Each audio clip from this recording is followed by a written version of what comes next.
Selamat siang anak-anak.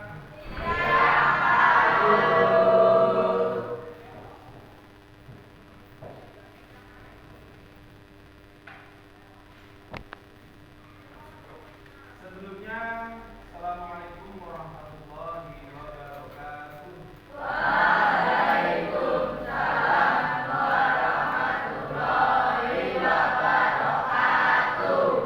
Sehat semua anak-anak.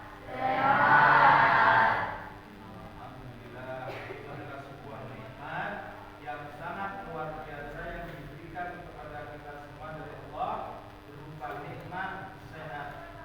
Ya, wajib kita syukuri bahwa sehat itu adalah rezeki nikmat yang sangat luar biasa. Oke, pada kesempatan siang hari ini kita bersama-sama berdoa supaya kita dalam kegiatan belajar mengajar berjalan lancar dan tidak ada halangan suatu apapun. Silakan Mas Ketua untuk memimpin jalannya doa. Marilah teman-teman kita mulai dengan pengajian hari ini. Maka dengan doa mulai.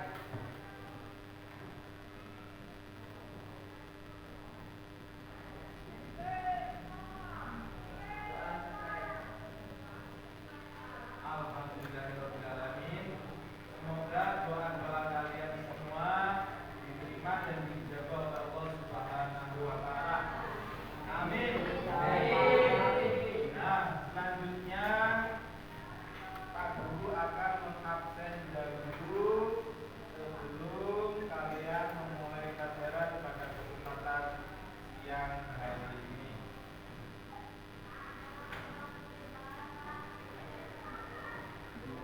Hari ini apakah ada yang tidak berangkat sekolah, anak? Oh, ada yang tidak berangkat sekolah, siapa ya?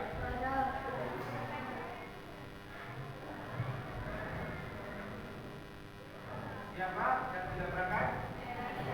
Penisa. Kenapa Penisa tidak berangkat? Sakit. Oh, sakit.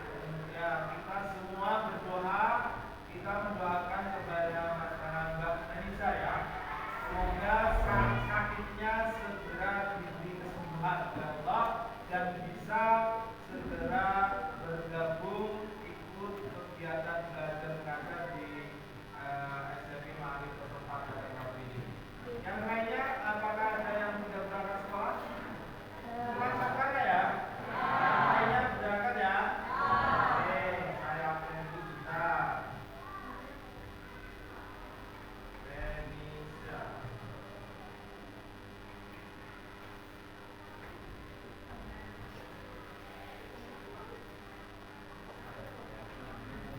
Nah, oke. Sebelum kita memulai pelajaran, kita cek latihan dahulu. Semuanya berdiri. Semuanya berdiri. Iya. Kayaknya ada gaya rapi ini satu ini. Ini Mas siapa ini? Aris. Iya ini dirapiin dulu Mas. Mungkin Mas. Iya. Gitu. Biar rapi, rajin. Rajinnya dibenerin, rambutnya dibenerin semua yang laki-laki ini. Rajinnya yang rapi. Masa rambutnya keluar semua. Ya, silakan duduk kecuali Mas Aris. Nah, karena Mas Aris itu tadi tidak dimasukkan bajunya maka kena sanksi yang seperti biasanya yang sudah kita sepakati bahwasanya kalau tidak rapi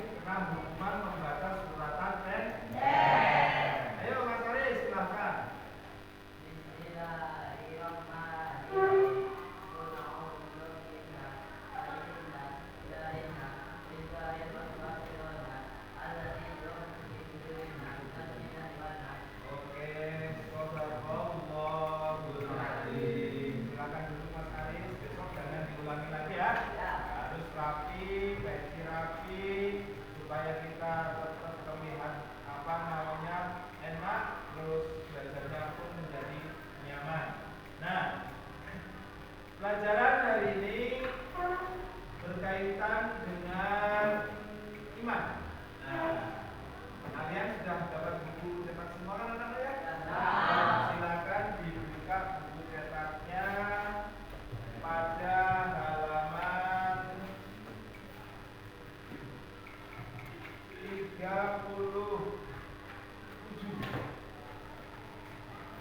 Ya, ada materi pengertian iman kepada kitab-kitab Allah. Ya, sudah dibuka semua bukunya? Silakan dibuka dan dilihat dulu materi tersebut. Selanjutnya, sebelum kita lanjut lebih jauh, setelah kalian melihat buku yang ada di hadapan kalian masing-masing, siapa yang berani menjawab apa pengertian iman? Siapa yang berani? Ayo silakan. Siapa ini? Mas Yusuf ya? Iya, Mas Yusuf silakan.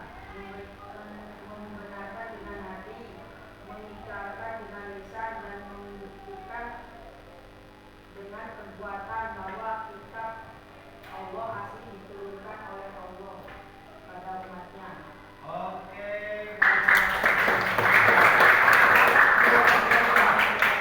Itulah namanya iman. Ya, kalian iman kepada Allah. Berarti kamu harus meyakini bahwa Allah itu benar-benar Tuhan kita. Diucapkan dengan lisan. Yang namanya lisan kita ucapkan, saya beriman pada Allah. Dengan ucapan yang kalian sering ucapkan ya, asyhadu alla ilaha illallah wa asyhadu anna Muhammadar Rasulullah. Itu bentuk iman. Nah, terus diterapkan dalam hati. Ya. Selanjutnya berkaitan dengan iman kepada Allah, iman kepada kitab-kitab Allah, iman kepada kitab-kitab Allah. Nah, berkaitan dengan iman kepada kitab-kitab Allah ini termasuk rukun apa sih? Ada yang tahu? Oh, enggak. Monggo silakan, Bunda Lestari. Apa itu? Rukun iman. Oke, kasih aplaus ya.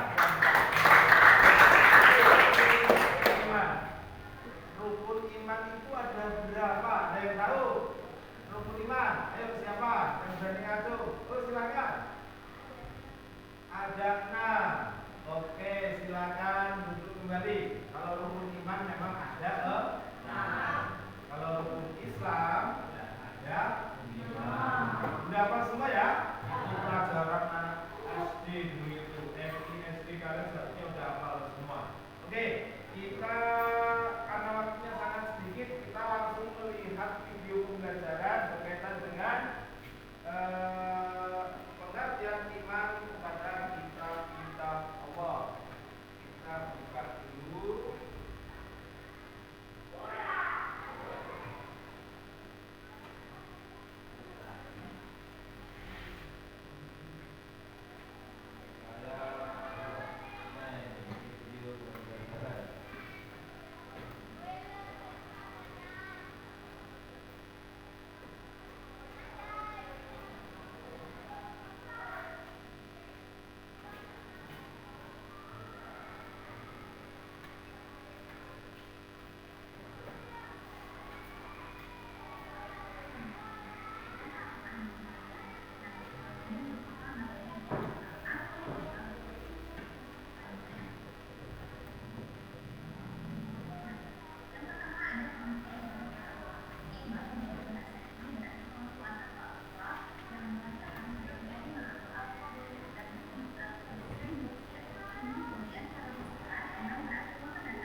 ya. Menerima itu dalam bahasa Arabnya adalah al-qabul, ya. Ijab qabul. Istilah dalam pernikahan ada ijab qabul, ya. Nah, qabul atau yang menerima, dan di situ ada tunduk atau disebut dengan al-izyan, ya. Itu menurut bahasa.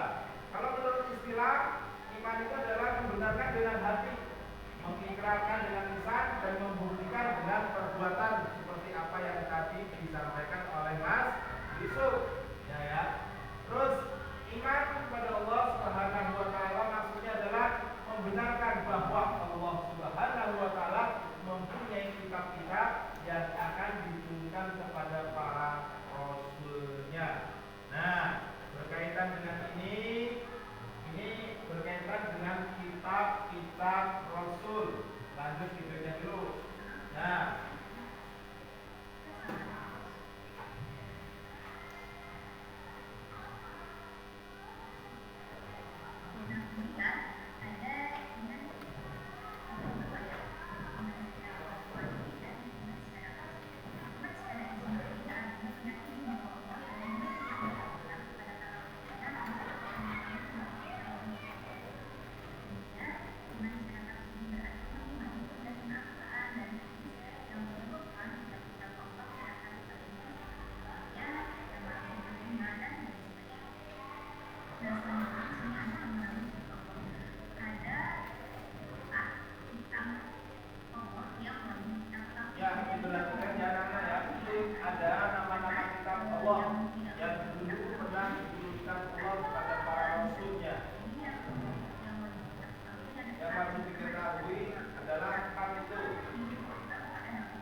kitab Al-Quran yang menjadi pedoman kita sebagai umat Islam.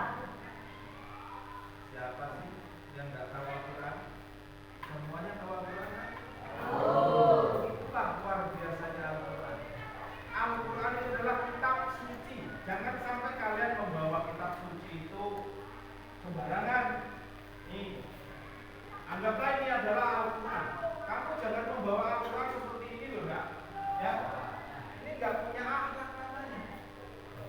Ya, kalau bawa buku, kalau bukunya itu buku biasa tidak masalah. Kalau bukunya buku agama itu kalau bisa ya harus yang baik. Artinya mempunyai akhlak yang baik. Bawa Al-Quran yang benar bagaimana? Kayak begini dong. Ya, bawa Al-Quran harus diadab. Kalau kita menghargai Al-Quran, insya Allah nanti di akhirat kita akan diberi penghormatan oleh Al-Quran sebagai kitab kita. Luar biasa. Kalau kita menaruh sesuatu di atas Al-Quran saja tidak boleh. Akhlak, ya, akhlak yang baik tetap kita terapkan dalam menghargai bahwa Al-Quran itu adalah kitab suci kita, pedoman kita sebagai umat Islam. Sumber hukum kita sebagai umat Islam adalah Al-Quran. Yang kedua sumber hukumnya adalah Al-Hadis. Ya, Al-Quran dan Hadis itu adalah sumber hukum kita sebagai umat Islam. Terus luar biasanya Al-Quran. Ya, saya juga heran. Kadang-kadang ayat nggak masuk akal. Kitab Al-Quran bagaimana ayat? Banyak orang yang bisa menghafal Al-Quran. Banyak, nggak cuma 1-2 orang. Ya, ada pondok pesantren yang sekarang ini adalah pondok tahfidzul Quran. Itu adalah pondok menghafal Al-Quran. Tapi, heran, coba sih kamu ngapalin apa namanya orang majalah. Kamu punya majalah di rumah. Kamu baca apalin majalah itu bisa apa ya? Lepas bisa apa? Tapi Al-Quran yang bacaannya Arab, jumlahnya banyak, banyak orang yang mampu menghafalkan. Itulah kehebatan dan mukjizat Al-Quran yang sangat luar biasa. Dimanapun, ya, dimanapun orang-orang yang bisa menghafal Al-Quran ini punya prestasi yang luar biasa, bahkan masuk ke perkuliahan itu gratis. Aku nggak pengen kalian jadi menghafal Al-Quran. Iya, ini ya syukur-syukur di 30 lah ya nanti masih menghafal. Nah, surat An-Nas.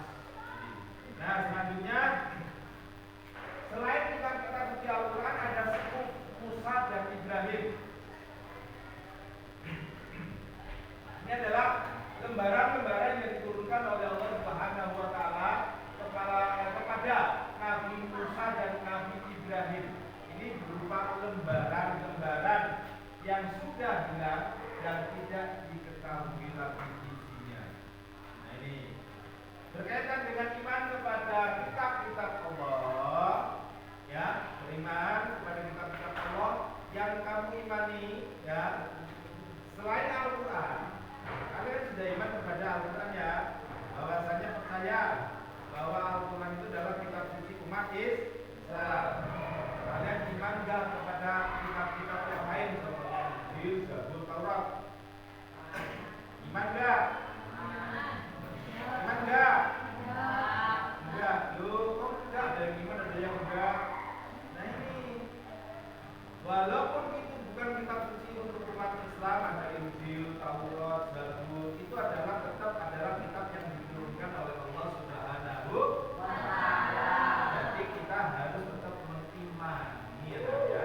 Kamu iman, tetapi tidak harus mengimani. Artinya tidak mempelajari isinya. Sebenarnya Zabur, Injil, Taurat sudah disatukan dalam satu kitab, yaitu disebut dengan Al-Quran. Ya, kita harus wajib iman. Di situ sudah masuk ke dalam rukun iman, bahwasanya rukun iman itu adalah rukun yang ketiga tadi, ya, iman kepada kitab-kitab Allah. Berarti di situ tidak tertuju, tidak tanda kutip Al-Quran tidak, berarti semua kitab Allah itu adalah wajib kita imani. Dalam arti tanda kutip yaitu adalah kitab Injil, Taurat, Zabur, Al-Quran, semua itu adalah kitab yang benar-benar turun dari Allah Subhanahu wa Ta'ala. Bisa dipahami anak-anak? Oke, ada yang mau tanya? Apa sudah paham semua? Jelas semua?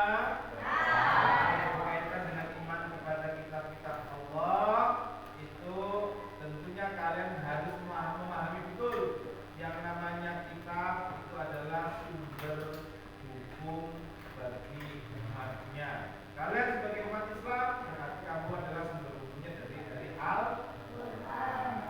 Nah, yang selanjutnya berkaitan dengan kitab-kitab lain itu sudah lahir dahulu sebelum Al-Quran. Nah, ini berkaitan dengan materi bab 2 ini. Selanjutnya menjadi generasi pencinta Al-Quran. Generasi pencinta Al-Quran. Iman terhadap Al-Quran dapat dilihat dari kecintaan seseorang terhadap Al-Quran. Nah, kecintaan terhadap Al-Quran menunjukkan dengan menjadikan Al-Quran sebagai teman dalam kehidupan kalian. Membaca, memiliki Al-Quran, melakukan maknanya, dan membangun kesadaran dalam diri, mengamalkannya dalam kehidupan sehari-hari. Seorang muslim yang beriman kepada Al-Quran benar-benar akan menampilkan yang mulia adalah kehidupan sehari-hari. Oke, diulang tadi. Ini berkaitan dengan Dan selanjutnya, hubungan dengan umat yang beriman kepada kitab tertentu.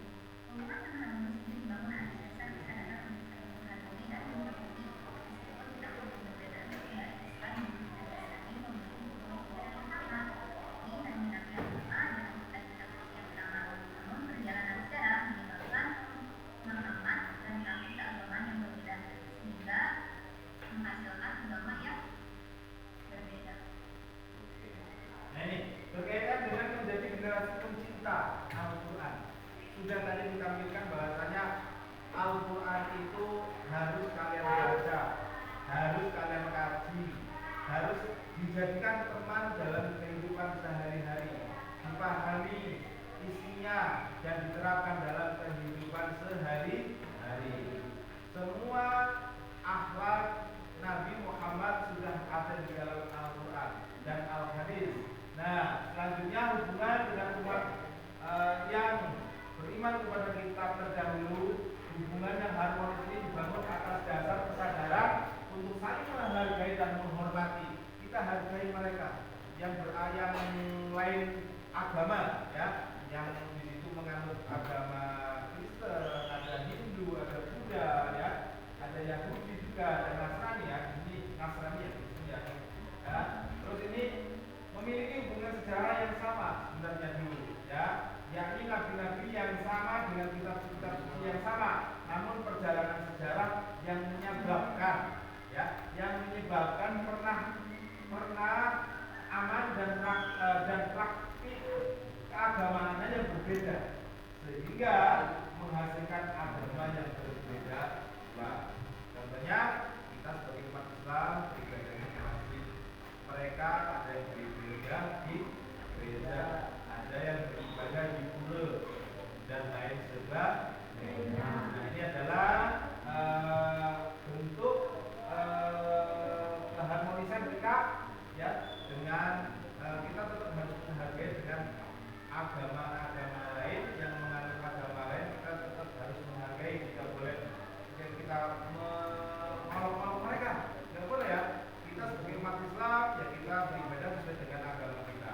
Mereka yang beragama lain silakan beribadah dengan cara dan ibadah mereka masing-masing. Lanjut. Oh, udah selesai. Oke. Ini back to school, kembali ke sekolah, ya.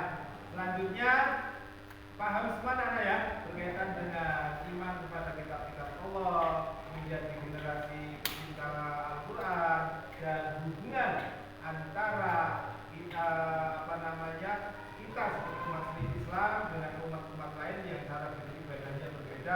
Kita harus saling menghargai